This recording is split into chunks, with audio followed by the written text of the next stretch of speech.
Happy Friday.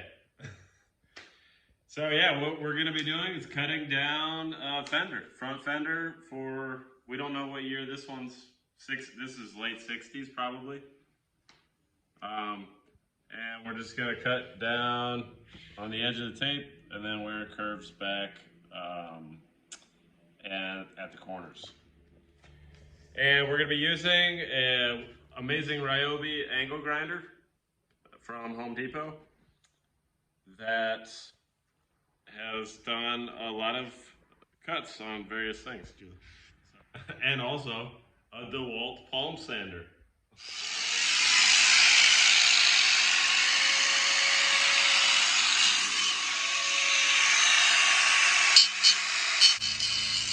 Couple things I noticed right off the bat as we were trying to do this was, one, maintain control of that tool with both hands at all times. It's a pretty powerful little tool and things could get dangerous relatively quickly.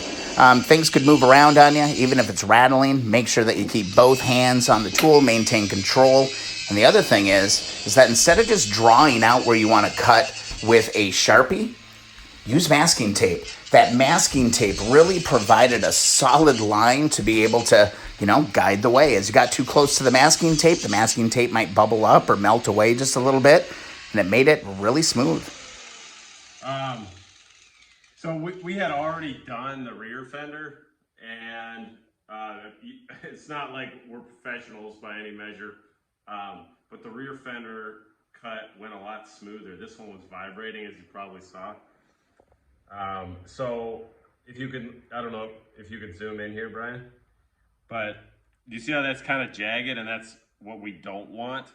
So I'm just gonna use the flat part of the wheel to basically bridge that gap and smooth it out, and we'll see how good we can get it.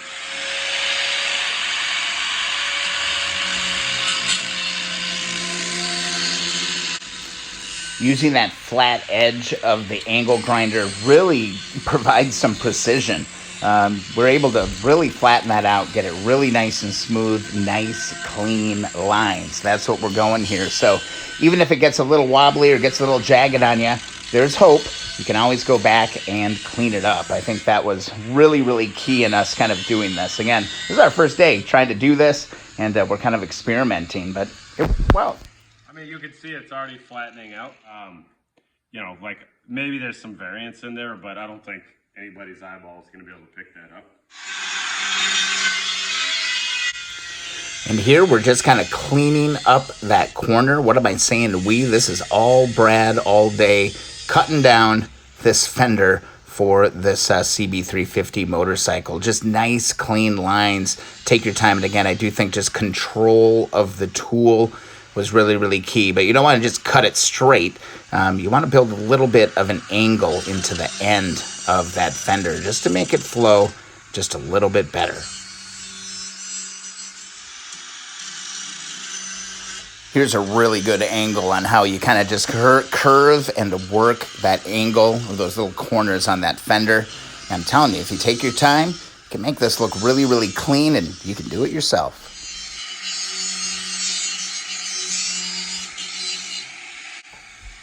A nice, smooth, feathering motion. Maintain control of the tool. Don't get too aggressive. Take your time.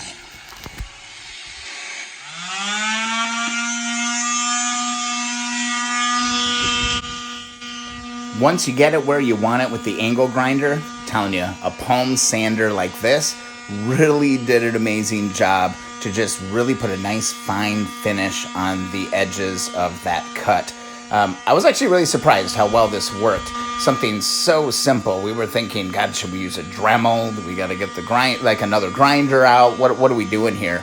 And it was just like a palm sander. A really fine grit sandpaper on that really provided a final finish on that edge. So yeah, the back's done. So I don't know, maybe we can talk about this. So this was kind of my most, we created a range for what we would consider as acceptable on this bike for this size of fender that we're going for. And obviously we're starting at the longest in case we make a mistake. I think honestly, I feel like this is going to be good enough though. But this would have been like, or in between, we would have had more tries if for some reason this cut wouldn't have worked out. So yeah, we got to do the front, and then we're gonna polish it with maybe just Colonel Brassy and call it a day. So yeah, we just finished using 4.0 steel wool and WD-40 to do a first pass at any of the surface rust. And now we're literally using a dish towel with Colonel Brassy and a little bit of elbow grease to give it that fine polish. And we were just talking off camera about, you know, the goal of this bike isn't a perfect restore or a pristine vintage restoration. It's just to get it on the road and looking somewhat classy.